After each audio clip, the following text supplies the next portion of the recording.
I'm Jamie. I'm a Lurcha Pinnippi man. I've been living and working in the Central Desert area for most of my life. I was lucky enough to be living on a community for a long time and learnt how to heal people the Aboriginal way, which is the only way out here is through Aboriginal way. We've heard loud and clear from the Central Australian families, communities, tribal groups, language groups, that they want their kids back on country, they want their kids to learn culture, they want their kids learning their language, they want their kids happy and well and safe. Youth programs have been underfunded. They've had funding capped for 8 years, but yet we have this expectation that we're going to get permanent solutions out of these short-term funding models, which don't work. My question is, why is government in charge of these? Why is government in charge of this decision-making when they have no expertise in the area? Catherine.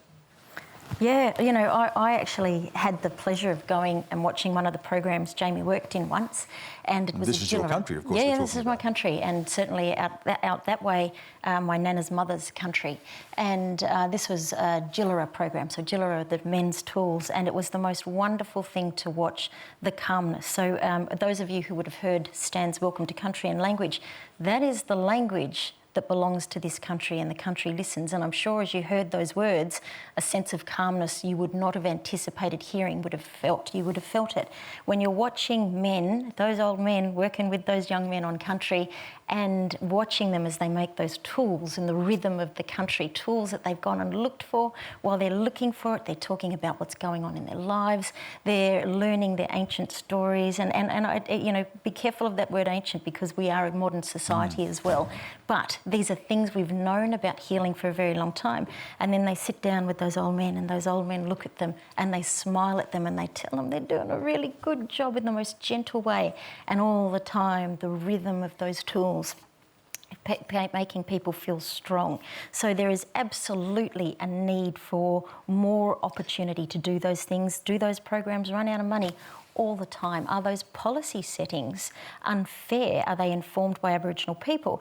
And I think that absolutely connects to the essay, which talked about, are governments listening to people? It also talks to what Behrouz was saying when he said accountability. We are looking at internationally at democracies saying governments need to be accountable. Aboriginal people are saying governments need to be accountable. The only people in Indigenous affairs that are ever held accountable for the outcomes that our families and children experience are us. That is why we see escalating numbers of our children in juvenile detention centres. And again, when we're looking at accountability in Australia, and this is not necessarily only for Indigenous children, it can cost up to $1 million per child to put you in a juvenile detention centre.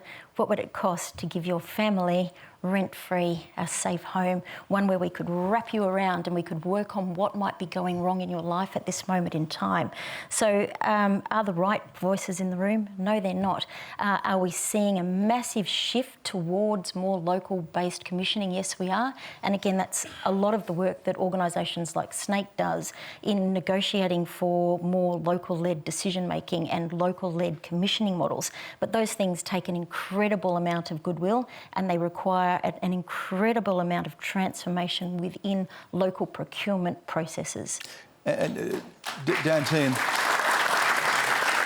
what we're talking about here, and what Jamie has mentioned and what Catherine has talked about, is a lack of support for the very programs that people are calling for now to deal with the crisis that we're seeing playing out in places like Alice Springs. And yet, remote youth programs have not had a funding increase since 2014, when you were in power. Why not? Why weren't you supporting those programs? Very quickly, it was worse than that. We saw cuts of $500 million. A significant amount of that $500 million was child and family services, 80 million alone Aboriginal child care services that were developed to raise our children steeped in culture with the support systems that they need in order to ensure that our families were strong. And if you look at the emerging trends like Alice Springs, where does that put you? 10 years from children who were 0 to 5 right now. How old are they and who's on the streets? So these are obviously very complex issues, and government. I think it's very simple. Catherine just said right. you stripped money out and you've frozen money since 2014. Well, it's not complex. I'm not. Well, they are very. Well. Well, Stan, they are very complex issues, and there isn't any easy, simple solution. And True. I don't know the exact what happened with funding. Funding might have been moved from programs because governments ultimately in the end are accountable to what the outcomes on the ground are and might have been moved to other programs. I don't know the exact details of what happened with funding, where it went, what happened. But these are very, very complex issues. And what we need to be doing, and Jamie's absolutely right, we do need to be focusing on the children, and we've got to be making sure that we're getting the best outcomes that we can for those children, and making sure that we've got local solutions which work and ultimately get the type of outcomes that we're looking for. And I'm sure all governments of all political persuasions want that for all children in this nation. And the key to it is to make sure that we are getting those outcomes and we're making sure that these programs are delivering the results that we all want to see. There is no one here, and I'm sure there is no one in this room that doesn't want to see outcomes for children which mean that they're going to have better futures than we have. But the complex issue is, how do you achieve that? And governments have been trying to... Would that mean that you would support the voice to Parliament if that brings more of the voices you're talking about into the room? Well, one of the things, and this goes to the heart of this issue, and, you know, what we were working on is ensuring that you do have local and regional voices. Now, all that seems to have been completely lost, and now what we're looking at is the focus is completely on a national voice. I come from a rural... It is. I come from a rural and regional area. I haven't heard mention of the local and the regional voices in the last 6 months of this discussion. I come from a rural and regional area. I want to make sure that the people in my electorate are going to be listened to, because what doesn't work is if you have a bureaucracy in Canberra, and this is what's led to the troubles that we're seeing right across the board. You have a bureaucracy in Canberra that is telling people what should happen and where it should happen. It doesn't work. And the sad reality about Labor governments in particular, the further you get away from capital cities, the more you are neglected. And that's why we need to get back to looking at how are the local and regional voices going to work. But this is where the difference between the practical implementation of a voice and the principle of it being enshrined in the Constitution, I don't think is being discussed differently enough.